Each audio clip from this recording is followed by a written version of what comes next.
नमस्कार मित्रांनो, तू ही रे माझा मितवा मालिकेच्या आजच्या भागामध्ये अर्णव खाली अंतरून घालत असतो. ईश्वरी विचारते की सर काय करताय हे. तेव्हा अर्णव म्हणतो की मी माझं अंतरून खाली घालतोय. ईश्वरी म्हणते की सर कशासाठी, तुम्ही खाली का गादी घालताय. त्यावेळेला अर्णव म्हणतो की मी सिंदूर, माझी ताई तिकडे खाली जमिनीवर झोपणार आहे आणि मी मी इथे या गादीवर कसं काय झोपणार. त्यामुळे आता मलाही सवय लावून घेतली पाहिजे. मी पण इथे गादीवर झोपणार नाही आहे, मीही जमिनीवर खाली झोपणार आहे. हे ऐकल्यानंतर ईश्वरी बघतच बसते. अर्णव त्याचं अंथरूण खाली घालतो. आता ईश्वरीच्या लक्षात येत नसतं की तिने काय करायचं. ईश्वरी म्हणते की नाही, सर असं ऐकणार नाहीत, म्हणून ती पण आता त्याच्यासारखंच वागते. अर्णव खाली झोपलेला असताना ईश्वरी पण स्वतःचं अंथरूण बेडवरून खाली आणते आणि खाली अंथरूण घालायला लागते. तेव्हा अर्णव म्हणतो की हे काय करतेस मी सिंदूर. ईश्वरी म्हणते की सर आता तुम्ही वर झोपणार नाही आहे, तर मी तुमची बायको, मी तरी कशी वर झोपणार ना एकटी बेडवर. त्यामुळे मी पण तुमच्या बाजूला खाली झोपणार आहे. तो म्हणायला लागतो की पण काय गरज आहे या सगळ्याची. ईश्वरी म्हणते की हो, गरज आहे. तुम्ही वर झोपणार नाही तर मी पण नाही झोपणार वरती. मी पण तुमच्या शेजारी इथे खालीच झोपणार आहे. असं म्हणून ईश्वरी स्वतःचं सगळं अंथरूण तिथे घेऊन येते. आणि अर्णव आता म्हणतो की याची खरंच गरज आहे का. तेव्हा ईश्वरी म्हणते की हो, आहे गरज आणि त्याच्यासाठीच मी अंथरूण खाली घेऊन झोपत आहे. तेव्हा मात्र इथे आता अर्णव आणि ईश्वरी दोघंजणही एकत्र झोपत असतात. ईश्वरी स्वतःचं सगळं अंथरूण वगैरे व्यवस्थित घेते आणि मग अर्णव ईश्वरीकडे बघतो. तेव्हा ईश्वरी त्याच्याकडे एकटक बघत असते. अर्णव विचारतो की हे काय मिस इंदोर, तू माझ्याकडे अशी एकटक का बघते. तेव्हा ती म्हणते की मी तुमच्याकडे बघत आहे. तेव्हा तो म्हणतो की हो, माहिती आहे मला, तू माझ्याकडे बघते, पण माझ्याकडे का बघत आहेस तू. तेव्हा ती म्हणते की हो, मी बघते तुमच्याकडे, कारण मला तुमच्याकडे बघायचं आहे ना म्हणून. मग अर्णव म्हणतो की हे बघ, मग तू ना असंच जर मला बघत राहिली ना तर मला झोप लागणार नाही, मला ना ऑकवर्ड फील होतं. त्यामुळे तू एक काम कर, तू झोपून जा. तेव्हा मग ती म्हणते की नाही, मी तुमच्याकडे बघत राहते. अर्णव म्हणतो की ठीक आहे, पण जर तू माझ्याकडे अशीच बघत राहिलीस ना तर लक्षात ठेव, मला ना झोप लागणार नाही. मग मी एक काम करेन, मी ना तुझ्यासाठी अंगाई गाईन. मग बघ काय करायचे ते. तुझ्यासाठी मी अंगाई गायला सुरुवात केली ना तर मग बघ. तेव्हा ईश्वरी म्हणते की हो, गा अंगाई माझ्यासाठी, काहीच प्रॉब्लेम नाही आहे. तेव्हा अर्णव गप्प बसलेला असतो. ईश्वरीला म्हणतो की जाऊ दे, तू माझ्याकडे बघत राहतेस ना तर मी या कुशीला होऊन झोपतो. म्हणून अर्णव आता दुसऱ्या कुशीला वळतो आणि झोपायला जातो. तेव्हा मग आता ईश्वरी त्याच्याकडे बघतच राहते. अर्णव म्हणतो ऐ गं, आणि त्याची एक साईड पेन करत असते. म्हणून तो पुन्हा ईश्वरीकडे तोंड करून झोपतो. ईश्वरी म्हणते आता काय झालं. तेव्हा अर्णव म्हणतो की एक्सरसाइज करून माझं मसल पेन होतं या साईडला, त्यामुळे मला या कुशीला व्हायला होत नाही आहे. त्यामुळेच मी या साईडला करूनच झोपतो. ईश्वरी म्हणते की हो चालेल, मी कुठे तुम्हाला म्हणाली आहे की तुम्ही माझ्याकडे तोंड करून झोपू नका. मग ईश्वरी पुन्हा त्याच्याकडे तोंड करून बघत असते आणि हसत असते. तेव्हा अर्णव म्हणतो की एक मिनिट, हे सगळं प्लीज थांबवतेस का तू. मला ना हे सगळ्यांनी खूप इरिटेट होतं आहे आणि मला ना झोपच लागणार नाही अशी. आणि हो, मी खरंच सांगतो आहे हां, मगाशी म्हणालो तसं, जर तू झोपली नाहीस ना डोळे बंद करून तर मात्र मी अंगाई गायला सुरुवात करीन. ईश्वरी म्हणते की हो, मी तुम्हाला म्हणाले तुम्ही गा, चालेल मला. तेव्हा आता ईश्वरी ऐकायला लागते आणि म्हणते की गा, मी झोपते. तेव्हा अर्णव गाणं गायला लागतो. लिंबोडीच्या झाडामागे चंद्र झोपला गं बाई. पण अर्णवचं ते कर्कश असं बेसुरं गाणं ऐकून ईश्वरी स्वतःचे कान बंद करते आणि म्हणते की नाही नाही अर्णव सर, अहो हे कसला आवाज आहे तुमचा, अजिबातच बरोबर नाही आहे आवाज. हो, असं जर गाणं मी ऐकलं आणि झोपायला गेले ना तर माझी आयुष्यभराची झोपच उडून जाईल, असं गाणं गायलात तर. असं म्हणून ईश्वरी त्याच्याकडे बघून हसत असते आणि म्हणते की ठीक आहे, मी माझे डोळे बंद करते आणि गाणं म्हणजेच गाणं मनात गुणगुणते. तुम्ही झोपा बरं. ईश्वरी आता दुसऱ्या बाजूला कुशी करते. तेव्हा अर्णव आता ते जे गाणं असतं त्याच्या डोक्यामध्ये भिनभिनत असतं. तो हे सगळं गाणं मोबाईलवर लावून झोपण्याचा प्रयत्न करत असतो, कारण त्या गाण्याशी त्याच्या लहानपणीच्या सगळ्या काही आठवणी असतात. अंजलीताई आणि अर्णव कशाप्रकारे खेळायचे, किती मज्जा मस्ती करायचे, सगळं आता त्याला आठवत असतं आणि त्यामुळे तो खूपच जास्त खुश असतो. तेव्हा मग आता अर्णव हे सगळं करून शांत बसलेला असतो. काय करायचं त्याला काहीही कळत नसतं. ईश्वरी आणि अर्णव, ईश्वरीची तर झोप लागलेली असते, परंतु अर्णवला लहानपणीच्या सगळ्या गोष्टी आता आठवत असतात. आई आणि ताई दोघीजणीही त्याला खूप आठवत आणि तो मिस करत असतो. तर इथे अंजली पण बिचारी एकटीच झोपलेली असते आणि अंजली अगदी आईचा फोटो जवळ कुशीत घेऊन झोपलेली असते. तिला कशाचं काही भान उरलेलं नसतं. आईची तिला खूप आठवण येत असते आणि राकेशही नसल्याने ती आईची अगदी इमेज म्हणजेच आईचा जो तिच्याकडे फोटो असतो तो फोटो ती हातामध्ये घेते आणि फोटो हातामध्ये घेऊन ती झोपलेली असते आणि आईला खूप मिस करत असते. म्हणत असते की आई, मला खरंच तुझी खूप आठवण येते, असं म्हणून ती स्वतः शांत होत असते. तर इकडे आता अर्णव हा ईश्वरी झोपलेली असते, पण त्याचं मात्र डोक्यात वेगळं सुरू असतं. त्याच्या डोक्यामध्ये ते सगळं गाणंच सुरू असतं, कारण की ते गाणं हे ऐकल्याशिवाय आईला तो म्हणजेच आई आणि तो दोघंही झोपायचे नाही. माझी ताईही तशीच असायची. हे सगळं सगळं त्याला आता आठवत असतं आणि ईश्वरीची झोप लागलेली असते. ईश्वरी तर झोपलेली असते, परंतु अर्णवच्या डोक्यामध्ये तेच सगळे विचार सुरू असतात. काय करावं हे काहीच कळत नसतं. तर इथे नराधम राकेश हा त्या रियाबरोबर मस्तपैकी आराम करत असतो, तिच्यासोबत रात्र घालवत असतो. पण अंजली बिचारी मात्र एकटी तिथेच झोपलेली असते आणि राकेश त्याच्या गर्लफ्रेंडबरोबर असतो. हे सगळं अंजलीला काही माहिती नसतं. ती बिचारी झोपण्याचा, डोळे लावण्याचा प्रयत्न करत असते, परंतु त्याला अजिबातच ते करता येत नसतं. त्यानंतर मग आता अंजली ही सकाळ होते आणि उठते, आजूबाजूला बघते आणि म्हणते की हे काय, आता सकाळ झाली आहे तरीही हे अजून आलेले नाहीत, कुठे राहिलेत हे, असा विचार तिच्या डोक्यामध्ये येत असतो. त्यानंतर ती म्हणते की नाही, काहीतरी गडबड आहे, अजूनही हे आलेले नाहीत. यांचा फोन लावला तर तो फोनही स्विच ऑफ येत आहे. काय करायचं असा प्रश्न आता अंजलीला पडलेला असतो. म्हणूनच ती पुन्हा पुन्हा त्याचा फोन लावत असते, तरीही त्याचा फोन बंदच येत असतो. नंतर अंजली म्हणते की जाऊ दे, उठलं पाहिजे, सकाळ झाली, सगळं आवरायला हवं, पाणी वगैरे भरून घ्यायला हवं. म्हणूनच ती आता आजूबाजूला जाते आणि सगळं तिचं घर आवरण्याचा प्रयत्न हळूहळू करत असते. नंतर मग आता फोन येतो आणि ती म्हणते की वॉचमन दादांचा फोन. म्हणूनच ती फोन उचलते आणि म्हणते की बोला ना दादा, काय झालं. तेव्हा वॉचमन काका म्हणतात की अहो मॅडम, एक प्रॉब्लेम झाला आहे, आपला जो घरातला नळ आहे ना त्यांना पाणी येत नाही आहे आणि ते पाणी ना आता तुम्हाला बाहेर जाऊन भरावं लागणार आहे. बाहेरचं नळ आहे ना पब्लिकचा त्याच्यावर, कारण मी पाणी भरून दिलं असतं तुम्हाला, पण माझी नेमकी आता बंगल्यावर ड्युटी लागली आहे, मी ड्युटीला आलो आहे आणि माझी बायको सविता ती पण कामाला गेली तिच्या निघून, त्यामुळे आम्हाला तुम्हाला पाणी भरून देताच येत नाही आहे. तेव्हा ती म्हणते की नाही, हरकत नाही, मी बघते, करते कसं तरी मॅनेज. तेव्हा मग ती म्हणते की हो हो करते मी. ते म्हणते की ॲक्च्युली आता राजेश पण घरात नाही आहेत, पण बघते कसं करायचं. आता मात्र ते वॉचमन काकाने खूप वाईट वाटतं की अंजलीवर इतकी बेताची परिस्थिती आली आहे. ती म्हणते की बघते काहीतरी आणि फोन ठेवून देते. नंतर मग अंजली म्हणते की काय करू मी आता, त्या पाण्याचा खूपच प्रॉब्लेम झाला आहे. तेवढ्यातच सुप्रिया क्लाउड किचनमध्ये असते आणि एक खांडेकर म्हणून माणूस येतो. तेव्हा तो आवाज देतो की हॅलो, सुप्रिया तुम्हीच का. सुप्रिया तेव्हा ती म्हणते की हो मीच आहे, बोला ना. त्यानंतर मग देसाई बरोबर हो हो हो बोला. तेव्हा तो म्हणतो की मी खांडेकर म्हणून आलेलो आहे, तुमचे ते पत्रकार मित्र आहेत ना, त्यांनी मला पाठवलेलं आहे, मी खांडेकर, स्केच आर्टिस्ट. तेव्हा मग ती म्हणते की हो आठवलं, या या आतमध्ये या. आणि ती त्याला आतमध्ये घेऊन येते आणि म्हणते की बसा ना इथे. मग तो त्याचं सगळं साहित्य म्हणजे स्केचचे पेपर्स किंवा त्याचा लॅपटॉप सगळं सामान काढतो आणि सुप्रिया म्हणते की हो म्हणजे ॲक्च्युली मला तुम्हाला वर्णनच सांगायचं होतं, एका बाईबद्दल एक स्केच काढायचं होतं त्यासाठी. मग तो म्हणतो की हरकत नाही, मी स्केच काढून घेतो. नंतर मग सुप्रिया म्हणते की मला आता तुम्ही हे काय दाखवणार आहात. तेव्हा तो म्हणतो की तुम्हाला ना मी काही चेहऱ्याचे पार्ट्स दाखवेन, साधारण डोळे म्हणजे डोळे कसे आहेत किंवा नाक कसं आहे त्या बाईचं वगैरे, हे सगळं सगळं तुम्ही मला व्यवस्थितपणे सांगा.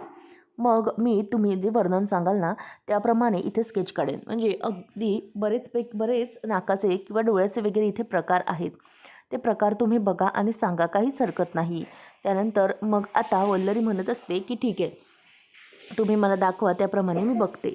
आणि मग नंतर तो माणूस स्केच काढायला घेतो आणि स्केच काढत असताना ती त्या तिच्या डोळ्यांचं वर्णन सांगत असते. साधारणतः त्या बाईचे डोळे असे घारे होते आणि हो, चेहरापट्टी अशी होती. म्हणजे जे फेसचे प्रकार असतात त्याप्रमाणे ती सुप्रिया त्यांना सगळं एक्सप्लेन करून सांगत असते.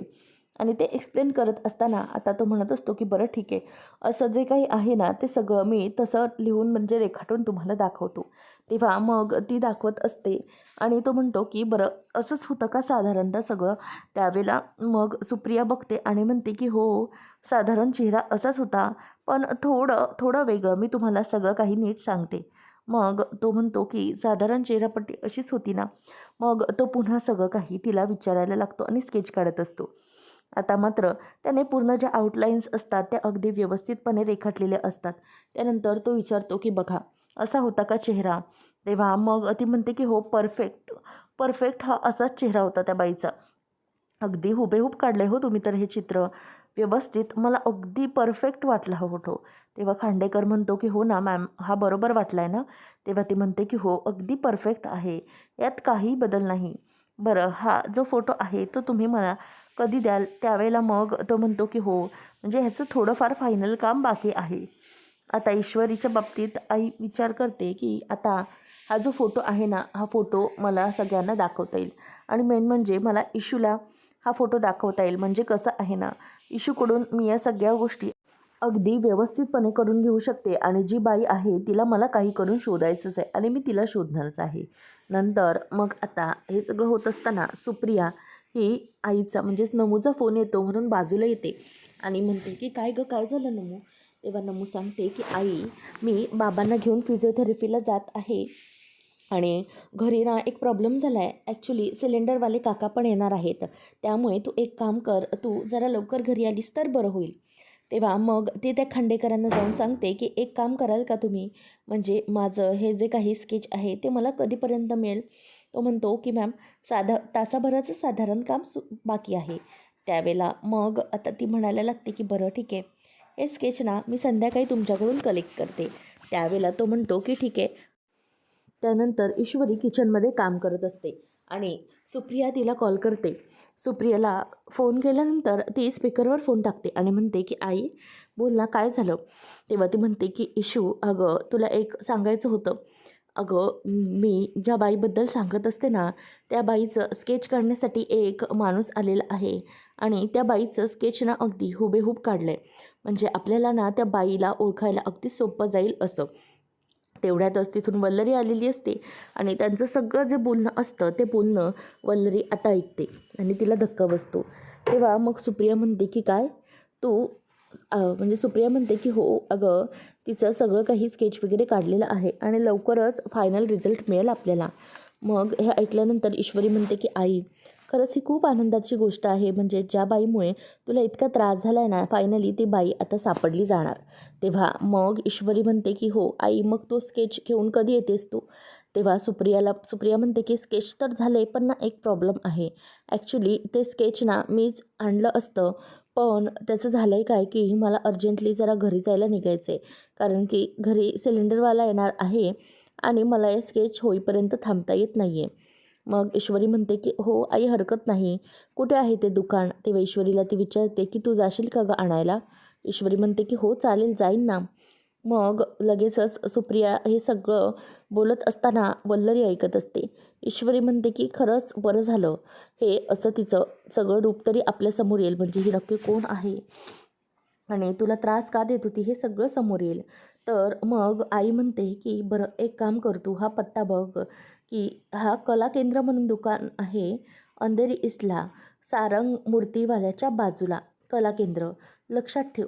तेव्हा मग ईश्वरी म्हणते की बरं आई, मला जरा पुन्हा एकदा पत्ता सांगतेस का. तर ती म्हणते की हो, अंधेरी ईस्ट कला केंद्र नावाचं दुकान आहे, सारंग फेमस सारंग मूर्तीवाला आहे त्याच्या बाजूला. आता हे सगळा जो पत्ता आहे तो पत्ता वल्लरीनेही ऐकलेला असतो आणि ईश्वरी म्हणते की खरं ठीक आहे, चालेल आई, मी जाते.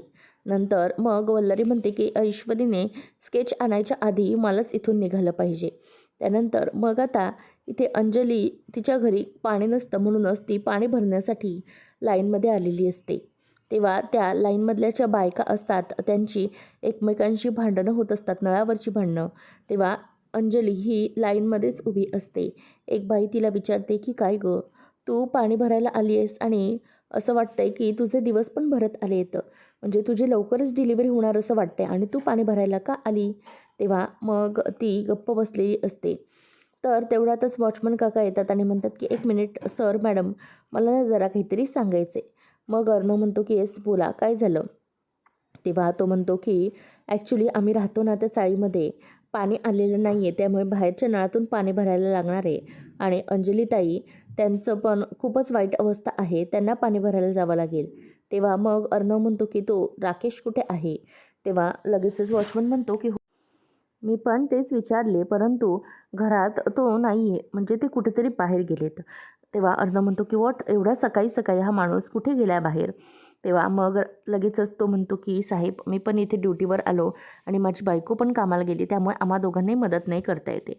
तेव्हा लगेच अर्णव म्हणतो की नाही नाही ठीक आहे, तुमचं काम आहे दोघांचं, पण तुम्ही हे जे काही सांगितलं ना त्याबद्दल खरंच खूप थँक्यू. म्हणजे यामुळे आम्हाला नक्कीच काहीतरी क्लू तरी मिळाला की नेमकं ताईच्या बाबतीत काय होतं आहे ते. ठीक आहे, आम्ही बघतो. तेव्हा मग ईश्वरी म्हणते की सर चला, आपण ताईला असं सोडायचं नाही वारेवर, आपल्याला त्यांच्यासाठी काहीतरी करावंच लागेल. तेव्हा अर्णव म्हणतो की येस लेट्स गो, असं म्हणून दोघंही निघतात. आता अंजली ही पाण्यासाठी असते. तेव्हा सगळ्या बायकाही तिच्यासोबत भांडण्याचा प्रयत्न करत असतात. त्यातल्या त्या एक बाईक तर तिच्याशी जास्तच भांडत असते आणि अंजलीचा नंबर आल्याबरोबर अंजली पुढे येत असते. तेव्हा मग एक बाई म्हणते की काय गरज आहे गं तुला पुढे पुढे करण्याची? मागे उभं राहायचं आणि नंतर पाणी भरायचं. ती म्हणते की अहो असं काय करताय? माझा नंबर आला आहे ना, आणि तसंही माझ्या नंबरवर मी पाणी भरते आहे, मी लाईनमध्येच उभी आहे ना. त्यावेळेला मग आता ती दुसरी बाई म्हणते की अच्छा, मग आम्ही काय बाहेरून आलो आहे का? आणि त्यांचे वाद सुरू असतात आणि अंजली ही पाणी भरत असताना एक बाई येते आणि पटकन तिला हाताला धरून बाजूला करते आणि म्हणते की अगं चल हो बाजूला आणि राहा, नंतर पाणी भरायचं शेवटी, समजलं? तेव्हा आता हे सगळं लगेचच ती बघते आणि ते बघितल्यानंतर तिला खूपच ईश्वरीला राग येतो. ईश्वरी म्हणते की हे सगळं काय चालू आहे? आता ना या बाईला इंदोरी जलवात दाखवलंच पाहिजे, असं म्हणून ईश्वरी आता समोर जायला लागते आणि त्या बाईला जाऊन विचारते की काय गं, दिमागमध्ये अक्कल आहे की नाही तुझ्या? त्यावेळेला मग ती बाई म्हणते की काय गं, कोण गं तू? तेव्हा ती म्हणते की मी इंदोरची फटाकडी आहे, समजलं? आणि काय गं, तुला या सांगतायत की कधीपासून की माझा नंबर आहे, तर तुला त्यांना पाणी भरून देता येत नाही का? तेव्हा ती म्हणते की ए बाई, शांत बसायचं. ही ना चाळ आमची आहे, त्यामुळे इथे दादागिरी दाखवायला यायचं नाही, समजलं? नाहीतर काय हालत करून ठेवीन ना, हे बघच तू. तेव्हा ती बाई म्हणायला लागते की हे बघ, माझ्याशी ना नडण्याचा प्रयत्न करू नको, समजलं? नाहीतर तुझी काय हालत करून ठेवेन ना ती बघच. त्यावेळेला अंजली म्हणते की एक मिनिट. तेव्हा ईश्वरी म्हणायला लागते की अच्छा, म्हणजे तू असं करणार तर? दिसत नाही आहे का गरोदर बाई आहे म्हणून? एक गरोदर बाईला पाणी भरून द्यायचं, इतकी साधी इन्सानियत पण नाही आहे का तुमच्यामध्ये? आता ना तुला मी चांगलंच चकित छाटच करून टाकते, असं म्हणून ती तिचे हात धरते आणि दोन्ही हात पिरगळून काढते. तेव्हा ती बाई म्हणते की अगं मला माफ कर, सोड मला. तेव्हा ईश्वरी म्हणते की का? आता का? जेव्हा तुला मी समजवत होते ठीक, तेव्हा तुला कळलं नाही का? चल हो बाजूला, असं म्हणून ती तिचे दोन्ही हात बाजूला करत तिला बाहेरच ढकलून देते तिथून आणि म्हणते की तुझ्यासारख्या 56 बायकांना ठीक केलं आहे मी, समजलं का? त्याच्यामुळे म्हणा माझ्या मध्ये यायचं नाही, कळलं का ढंपर? असं म्हणून ती तिला जोरात ओरडते आणि म्हणते की ही आमची ताई आहे, माझी नणंद आहे, त्यामुळे जास्त शहाणपणा करण्याचा प्रयत्न करायचा नाही. अंजली ताईला काही त्रास नाही झाला पाहिजे. तेव्हा अर्णव म्हणतो की एक मिनिट मिस इंदोर थांब, आणि तो म्हणायला लागतो की ताई जाऊ द्या, तिच्या वतीने मी माफी मागतो, प्लीज जाऊ द्या. तेव्हा मग ईश्वरी म्हणते की हे बघा, तुम्ही काही माफी मागण्याची गरज नाही आहे आणि तुम्हाला बाकीच्यांना माहीत पाहिजे की नाही? तेव्हा मग ईश्वरी म्हणते की आता काय काम करायचं माहिती आहे? हे तुझे पाण्याची भांडी घ्यायची आणि लाईनमध्ये जाऊन उभं राहायचं, समजलं? तेव्हा आता ती बाई मागे जाऊन समोरच उभी राहते. तेव्हा ईश्वरी म्हणते की इथं नाही, मागे, एकदम सगळ्यांच्या मागे जाऊन उभं राहायचं, समजलं? तेव्हा आता ईश्वरी म्हणते की मागे, समजलं ना तुला? तेव्हा ती बाई पटकन मागे जाते आणि सगळ्यांच्या मागे जाऊन उभी राहते. अर्णव हे सगळं बघत असतो आणि हे सगळं बघून त्याला खूप हसायला पण येत असतं आणि अंजलीला खरंच मनातून खूप बरं वाटत असतं की ईश्वरी आणि अर्णव तिच्या मदतीसाठी तरी आले आहेत, पण ते चेहऱ्यावरून ते दाखवून देत नसते. ईश्वरी आता ताईची पाण्याची भांडी भरते आणि अर्णव म्हणतो की ताई 1 मिनिट थांब, काहीच गरज नाही आहे तुला ह्या पाण्याची भांडी भरण्याची, मी आहे ना, मी करतो. आता तो पाण्याची भांडी घेऊन पुढे अंजलीच्या दरवाजापर्यंत येतो, परंतु अंजली दरवाजातच उभी राहून म्हणते की 1 मिनिट चिंटू, ही भांडी इथेच ठेव. कारण काय ना, हे घर हे कितीही कळकट मळकट आणि जुनं असलं तर ही माझ्या नवऱ्याच्या कष्टाच्या कमाईचं आहे आणि त्याने हे घर घेतलं आहे, त्यामुळे इथे येणं तुला आवडेल की नाही मला माहीत नाही आहे. तेव्हा मग ईश्वरी म्हणते की ताई, हे सगळं जाऊ द्या ना प्लीज, तुम्ही प्लीज राग बाजूला करा आणि चला आपण आपल्या घरी जाऊया, प्लीज शांत व्हा, असं म्हणून ती तिला शांत करत असते. परंतु अंजली म्हणते की नाही, आता हे घरच माझं आहे आणि मी इथेच राहणार आहे काही झालं तरीही, त्यामुळे प्लीज तुम्ही सारखे सारखे असे येऊ नका मदतीला. तेव्हा मग ईश्वरीला वाईट वाटतं, म्हणजे ताईसाठी मदत करून पण ताई असंच का बोलून दाखवते. त्यावेळेला मग अर्णव म्हणतो की हे बघ ताई, तुझं किती काही झालं ना तरी मी ऐकून घेणार नाही आहे, बस झालं. हे पाणी मी आतमध्ये ठेवायला जातो आहे. आता तो ते पाणी ठेवायला जातो. नंतर मग अंजली म्हणते की मला माहिती आहे की काहीतरी झालं आहे, त्यामुळे तुम्ही इथे आलात, पण ठीक आहे, आता तुमची उपकार झाले, जेवढी मदत केलीत ना तेवढी खरंच खूप झाली, आता तुम्ही प्लीज या, असं म्हणून ती आणि तो दोघंजणही गप्पच बसलेले असतात. अंजली म्हणते की हे बघ, कसं आहे ना, मला परक करण्याचं काम पण तूच केलं आहे. तेव्हा मग अर्णव म्हणतो की मी कुठे काय केलं आहे, त्यामुळे प्लीज तू असं करू नकोस, हे तुझंच घर आहे, त्यामुळे तू घरी चल. त्यावर ताई म्हणते की नाही, ते आता माझं घर नाही, हे माझं घर आहे आणि किती कष्टाने उभं करायला लागलं ना तरी मी करणार आहे आणि म्हणूनच मी हात जोडते की तू प्लीज इथून निघून जा. आणि इथून निघून जा असं म्हटल्याबरोबर अर्णव आता गप्प होतो आणि ताई दरवाजा तोंडावर बंद करून घेते. अर्णवला या सगळ्याचं खूपच वाईट वाटत असतं. अंजली ताई तोंडावर दरवाजा बंद करून घेते आणि त्यामुळे तो शांतच असतो. आणि अंजलीला तो म्हणत असतो की ताई, मला माहिती आहे की तुला खूप माझा राग आलेला आहे, पण मला एकच गोष्ट कळते की तुझा राग हा माझ्यावरच्या प्रेमापेक्षा मोठा नाही आहे. किती काय झालं तरीही तू माझ्यावर चिडू शकत नाही. तुझं माझ्यावर खूप प्रेम आहे आणि हे सगळं घडतं ना, त्याचाच खूप त्रास होतो आहे तुला. तू माझ्याशी वाईट तर वागते, परंतु माझ्यापेक्षा जास्त त्रास त्याचा तुला होतो आहे. त्यामुळे किती काही वाईट वागलीस ना तरीही मला कळतं आहे की तुला त्रास होतो या सगळ्याचा. तू माझ्यासाठी आईच्या जागी होतीस, बरोबर ना? ताई आणि आई दोघीजणीही खरंच माझ्यासाठी खूप महत्त्वाच्या होत्या. आपली आई तर आपल्याला सोडून गेली, त्यानंतर तू मला सगळी मला तू माया लावलीस, आईची माया. सगळं काही तू केलंस, मनापासून केलंस अगदी माझं. पण मला खरंच या सगळ्यामध्ये खूप वाईट वाटतंय. अगोदर ना तुला माहिती आहे ना, मला आई शिक्षा द्यायची, मला ती पनिशमेंट द्यायची आणि मला म्हणायची की आता ही शिक्षा तुला आहे आणि ती मला उभी राहायला सांगायची उन्वं. आणि ते सगळं पाहून तुला खूप वाईट वाटायचं ना गं. तेव्हा तू म्हणायचीस आईला की आई नको ना, प्लीज आपल्या चिंटूला नको ना पनिशमेंट देऊ, असं तू म्हणायचीस ना त्यावेळेला.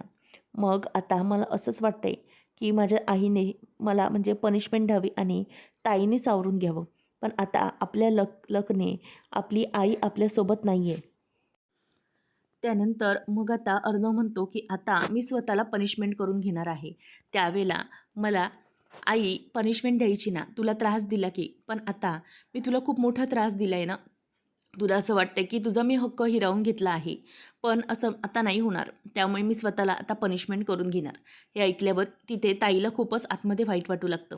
ती शांत असते, तिला काय बोलावं काहीच कळत नसतं. तेव्हा मग अर्णव स्वतःला ओनवं उभं करत असतो आणि मग अर्णव म्हणत असतो की काही झालं तरीही मी स्वतःला आता पनिशमेंट करून घेणार. ईश्वरी म्हणते की सर प्लीज थांबा, असं करू नका. तेव्हा ती त्याचा हात धरून त्याला बाजूला आणते आणि म्हणते की सर असं का करताय तुम्ही लहान मुलासारखं, प्लीज समजून घ्या ना, ताईलाही या सगळ्याचा खूप त्रास होतोय की नाही. मग तुम्हाला एक गोष्ट समजली का, तुम्ही या सगळ्यामधून ना पॉझिटिव्ह विचार करण्याची गरज आहे. ईश्वरीला ईश्वरीला तो विचारतो की काय बोलतेस तू. ईश्वरी म्हणते की हो सर, तुम्हाला माहिती आहे ना, आपल्या ताई आपण त्यांना पाणी भरून दिलं, मग त्यांनी ते कळशीतलं पाणी फेकून दिलं का, तर नाही, आपलं पाणी त्या वापरणार आहेत ना. मग सर तुम्ही विचार करा ना, हीच आपली पहिली जीत आहे, असा विचार तुम्ही का नाही करत. मग जर ताईने आपलं पाणी ते टाकूनच दिलं नाही तर आपली मदत ताईने स्वीकारली, म्हणूनच हळूहळू आपण ताईला आपल्या बाजूने वळवण्याचा प्रयत्न नक्कीच करू शकतो ना. किती काही झालं तरीही ताईच्या मनात जे आहे ते आपण आणण्याचा बाहेर प्रयत्न करू शकतो. काही झालं तरीही त्यावेळेला मग ईश्वरी आता अर्णवकडे बघतच राहते आणि अर्णव म्हणतो की येस मिस इंदोर, मी या सगळ्याचा विचारच केला नव्हता की ताईचं हे सगळं असं आपण व्यवस्थित करू शकतो म्हणून. ठीक आहे, चालेल, किती काही झालं तरीही लवकरात लवकर आपण आपल्या बाजू क्लिअर केल्या पाहिजेत, हो की नाही? म्हणजे ताईला जे काही हवं आहे ते आपण ताईला लवकरात लवकर देऊ शकतो. बघा, तुम्ही हे समजून घ्या, किती काही झालं तरी ताईचा राग आता फार काळ टिकू शकणार नाही आहे. काही झालं तरीही लवकरात लवकर ताई ह्या आपल्याबरोबर येतीलच येतील. हा आपला पहिला जीत आहे अशी समजा तुम्ही, ही आपली पहिली जीत आहे. पॉझिटिव्ह राहा असं म्हटल्याबरोबर अर्णवलाही तिचं म्हणणं पटतं आणि तोही म्हणतो की हो, अगदी बरोबर आहे. आता ईश्वरी अर्णवकडे बघून हसत असते. दोघांनाही एकमेकांमुळे होप मिळालेली असते. अंजली तर आतमध्ये निघून गेलेली असते, पण ईश्वरी म्हणते की आपण ताईच्या बाबतीतली ही कोशिश अशीच जारी ठेवायची. किती काही झालं तरीही ताईला आपण अशा प्रकारे चुकू द्यायचं नाही. कळलं तुम्हाला? असं म्हणून ईश्वरी आता त्याच्याकडे बघून हसायला लागते. त्यानंतर पुढच्या भागामध्ये आपण पाहणार आहोत, अर्णव बसलेला असतो. ईश्वरी त्याच्यासाठी नाश्ता घेऊन येते आणि म्हणते की अर्णव सर चला, हा नाश्ता करून घ्या. त्यानंतर मग आता अर्णव हा शांत बसलेला असतो आणि म्हणतो की नको आहे मला नाश्ता, तुला सांगितलं ना मी, प्लीज जरा शांत बस, मला डोकं फिरवू नकोस तू, आधीच माझं डोकं चालत नाही आहे. तेव्हा ईश्वरी म्हणते की सर हे बघ, हे असंच असतं, आपलं डोकं चालत नसतं त्यावेळेला आपण जास्त विचार करायचा नसतो. मी तुम्हाला हेच म्हणत आहे ना की तुम्ही शांत व्हा आणि शांत डोक्याने विचार करा. तेव्हा ईश्वरी म्हणते की रागामध्ये चिडचिड जास्त होते आणि काही विचार होत नाही. आता तुम्ही कसं बोललात स्वतःहून तसंच, त्यामुळे डोक्यातला हा जो राग आहे ना तो बाजूला काढून टाका, मग बघा तुम्हाला कसं सगळं सुचेल. अंजलीताईंच्या बाबतीत आता पुढे काय करायचं या गोष्टी तुम्ही स्वतःहूनच बोलून दाखवल्यात आणि त्यामुळे तुम्ही रागात काहीच बिलकुल चांगले वाटत नाही. आता आपण मिशन सुरू करायचं, अंजलीताईची वापसी सुरू, असं म्हणून आता अर्णव आणि ईश्वरी हे दोघंजणही हातमिळवणी करतात. अशाच अपडेट्ससाठी चॅनलला सबस्क्राईब करा.